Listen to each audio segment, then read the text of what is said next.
Kanak-kanak berusia 3, 4, 5, 6, 7, 8, 9, 10 lebih mudah dididik solat subuh berjemaah berbanding kanak-kanak berusia 40 tahun. Faham?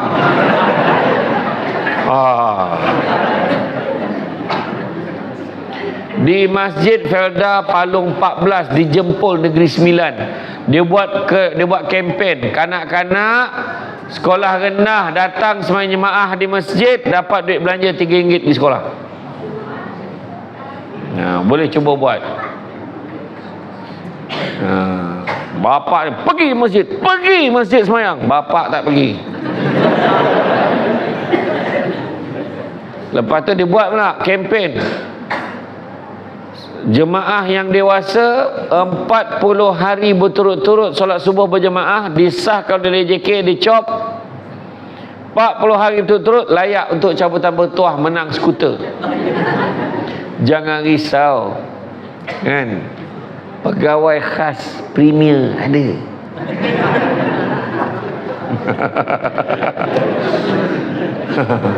YB kan ada, minta lah sponsor.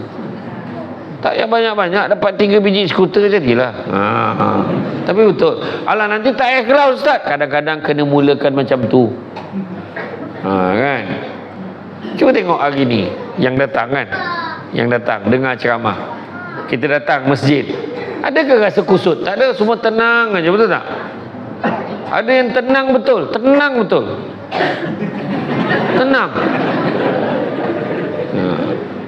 Dia siapa yang pandang saya sepanjang ceramah, dia tengok saya sampai habis, tu biasa. Siapa yang kejap tengok, kejap tutup mata. Kejap tengok, kejap tutup mata. Hebat dia, sambil dengar dia zikir. Yang paling hebat sepanjang ceramah saya, dia zikir. Iya, kadang dekat rumah ada tilam tebal, bantal cantik, sedap, tak dapat dia tidur. Tapi dalam masjid tegak-tegak dia boleh tidur. Ada yang tidur tak? Ada yang tidur tak? Tak ada. Dia sebenarnya ada satu doa, kalau kita baca, insya-Allah yang mendengar hilang ngantuk. Pernah tak ustazah ajar kuliah duha muslimah? Baca tu orang yang dengar hilang ngantuk. Tak pernah. Doa dia senang je. Bismillahirrahmanirrahim. Wabil lahil taufik wal hidayah. Wassalamualaikum warahmatullahi wabarakatuh. Baca tu orang dah tidur, tegak. Dah habis ke bangun? Saya belum baca lagi, saya baru ajar aje. Macam tu. Gurau, jangan marah. Ada menyalin pula tu. Rasulullah SAW sendiri menyuruh anak-anak agar melazimi dengan solat sejak daripada kecil. Kenapa kita tak sedar. Contoh kita ajar anak kita solat jemaah hari-hari, solat berjemaah subuh. Contohlah, kita dah dalam kubur, dah mati dalam kubur, anak kita dah kahwin, dia cakap dengan isteri dia, Ayang, ya bang, esok kita solat subuh berjemaah nak. Abang ni tiba-tiba je, kenapa? Teringat dulu arwah mak dengan arwah ayah dulu tak pernah tinggal solat subuh berjemaah. Mengalir tak pahala untuk kita? Mengalir. Kita buat aja. Kalau anak kita, bang, petang esok kita karaoke nak?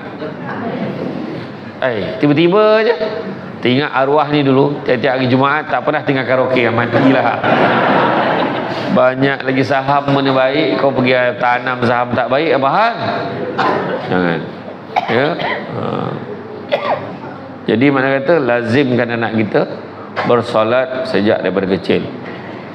Sabda Rasulullah SAW, ajarlah anak-anak kamu solat pada usia 7 tahun dan pukullah mereka pada usia 10 tahun sekiranya mereka degil untuk solat. Maknanya nak rotan anak 10 tahun tak solat, mesti dimulakan pada 7 tahun aja dia solat. Bukannya kau dah 10 tahun kan solat sekarang, rotan kan? Bukan macam tu. Daripada 7 tahun aja ada solat. Paling senang solat berjemaah. Kalau orang lelaki bawa anak pergi solat dekat masjid, ajar dia.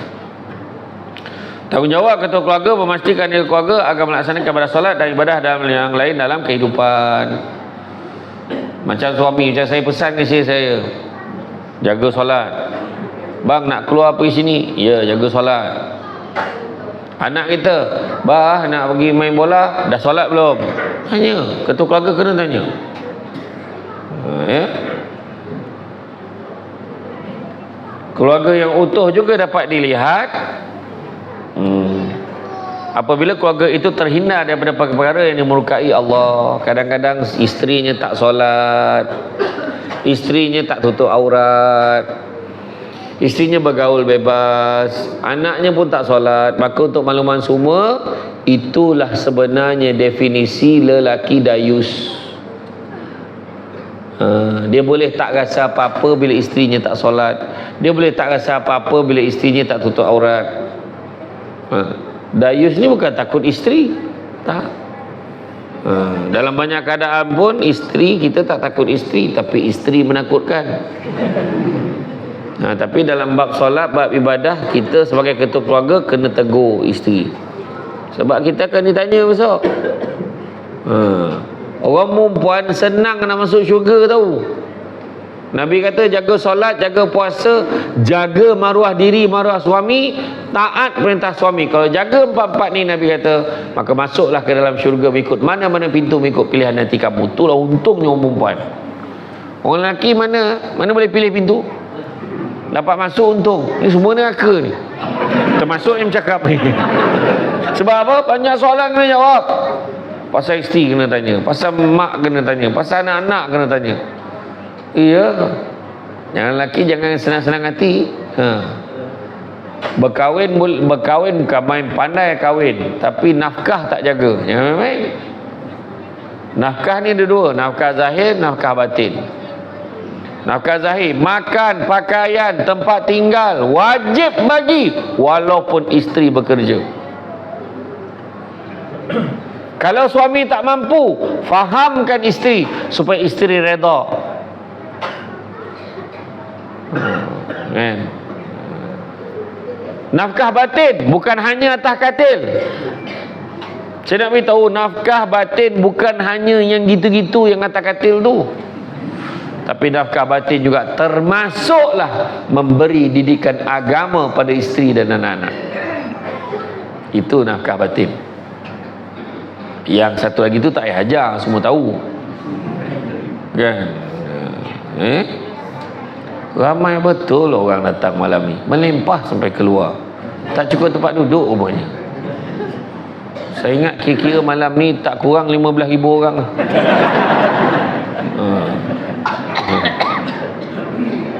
Sebab tengah live ni ada yang buat live semua kan. Jadi biar orang tahu. Kampung Teh Hoya malam tu 15,000 orang datang. Kemudian keluarga yang utuh juga dapat dilihat bila ahli melaksanakan perintah Allah melalui pelaksanaan solat. Dan bila solat, bila dah habis je solat, semua pun salam. Dah habis doa, salam. Anak seorang-seorang salam, cium tangan, cium dahi anak-anak. Lepas tu dah salam semua, isterinya pula, abang minta maaf kalau buat salah silap hari ni. Ni tak minta maaf bila raya, dijamakkan dosa tu setahun. Sedangkan raya ni nak gembira. Selamat Hari Raya, maazir batin, macam tu. Ni pagi raya, menangis-nangis.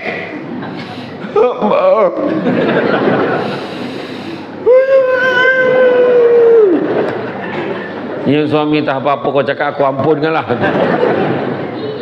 Tu belum cerita lagi tu, abang minta maaf bang. Hari tu saya ambil duit abang 1,000. Suami nak bila? Tapi sebenarnya salah tak ambil duit suami 1,000 tu. Tak, maka dia lah yang ambil. Mana boleh tak salah? Minta izin suami. Dah lah suami tu imam masjid. Mana nak tahu duit masjid yang disimpan disapu je ke bini dia. Jangan.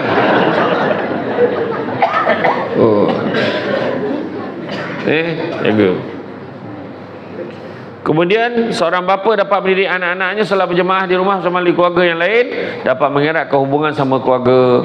Bila solat juga memupuk kesan positif pada kehidupan keluarga dan masyarakat secara keseluruhannya. Tengok kita datang ramai-ramai, semua masyarakat tak kira siapa. Bila dah habis semayang, Assalamualaikum warahmatullahi wabarakatuh, doa walhamdulillahil alamin. Sallallahu ala Muhammad. Sampai selawat, salam. Kita tadi tengah pening kepala, kat rumah tandas tersumbat. Tak jumpa salah. Allah, jumpa kawan. Dia memang kerja tempat ni menyelesaikan masalah tandas tersumbat. Ya. Kawan kita seorang ni baru kita tahu. Dia ni selalu tahu apa benda nak minta tolong, siapa-siapa boleh tolong. Tahu dia. Macam mana aku pening kepala lah kat rumah aku. Aku jangan risau. Aku baik dengan DO Dalat ni. Wah, contoh. Minta tolong dengan DO lagi. Kan? Jadi macam-macam lah yang kita boleh buat.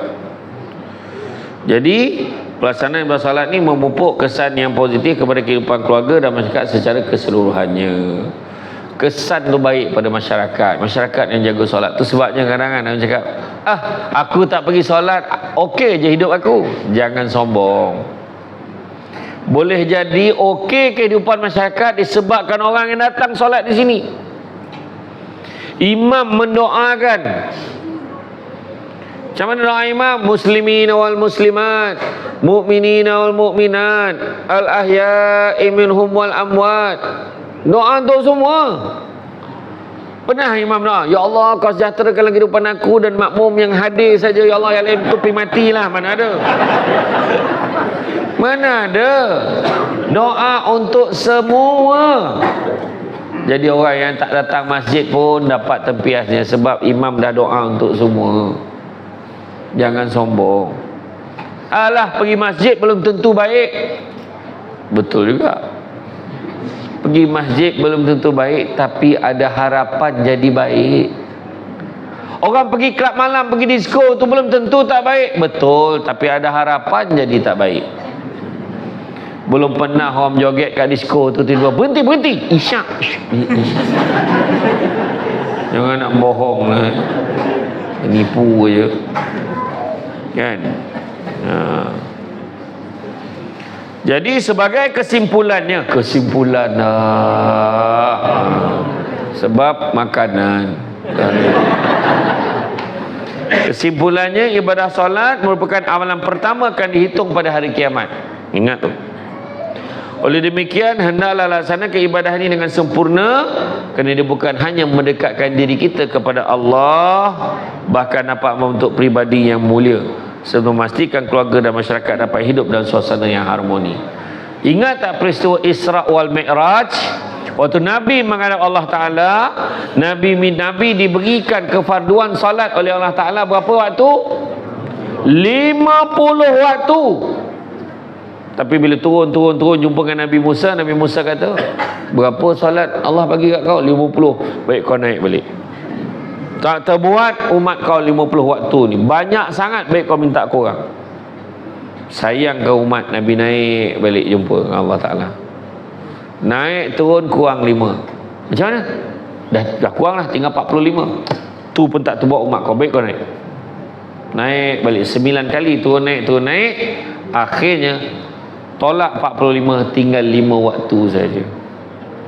Pasal tinggal 5 waktu tu Nabi Musa kata apa? 5 ni pun berat umat kau nak buat, baik kau naik, minta kurang lagi. Nabi kata apa? Dah tak ada muka dah aku ni nak minta. Nak gugur dah pipi aku ni, malu rasanya nak minta dengan Allah Ta'ala. Cukuplah 5.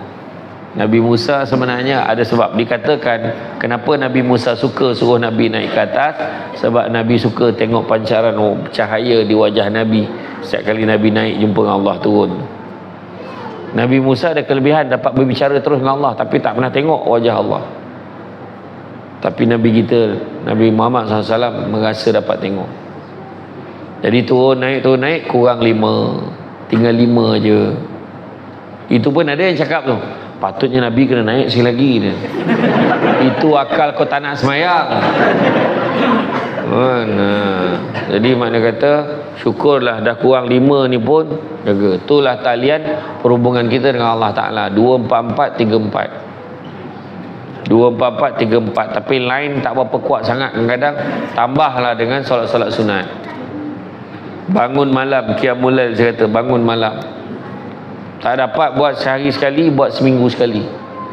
Tak dapat seminggu sekali, sebulan sekali.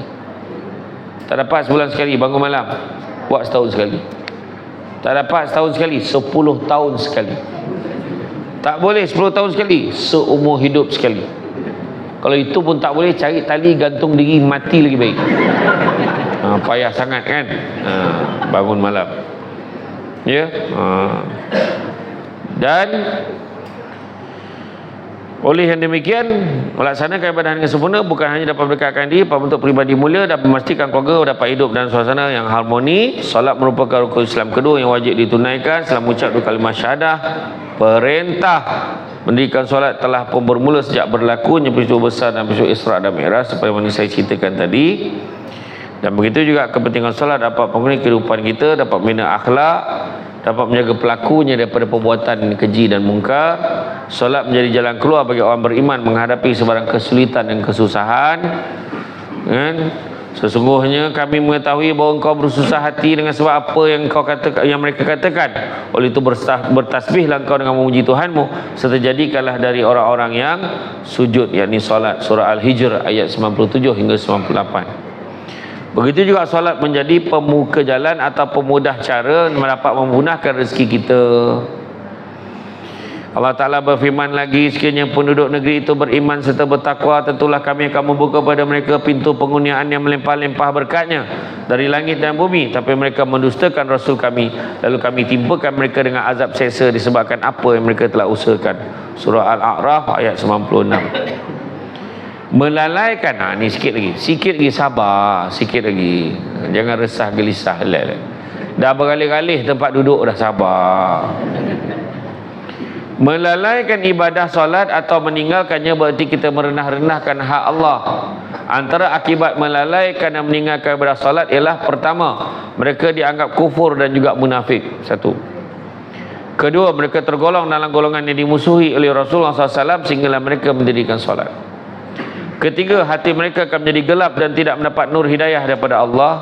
Empat, harta benda hasil usaha mereka tidak mendapat keberkatan, bahkan menjadi punca kecelakaan kepada mereka. Jadi tuan-tuan dan muslimin, buatlah. Sebab apa? Solat ini kebaikannya dapat bantu diri kita membina generasi yang baik akhlak. Solat juga dapat bantu kita menangani pelbagai gejala yang merosakkan pada hari ini seperti rasuah, membunuh, merompak, zina, maksiat dan sebagainya. Bila solat juga dapat memotivasikan bagi semangat kat diri kita supaya tabah menghadapi segala cabaran dan dugaan. Cantik dipandang, bulan mengambang torang di awan. Kalau ada hidup namanya orang, takkan lagi daripada ujian dan dugaan. Sabar. Percayalah pada hikmah. Tanam tabu di tepi rumah, cabut ubi sampai ke akar. Kalau hidup percaya pada hikmah, selautan garam terasa tawar. Ibadah solat juga jadi kunci utama mendapatkan rezeki yang halal yang diberkati oleh Allah SWT. Justru marilah sama-sama berusaha meningkatkan kualiti solat kita, sentiasa belajar dan belajar, mempertingkatkan ilmu kita agar kehidupan yang kita jalani hari ini jadi lebih baik dan lebih sempurna, serta mendapat keberkatan daripada Allah SWT. Jadi cukuplah sekadar itu tuan-tuan dan muslimin. Bak kata orang, sepandai-pandai tupai melompat akhirnya jatuh ke tanah jua.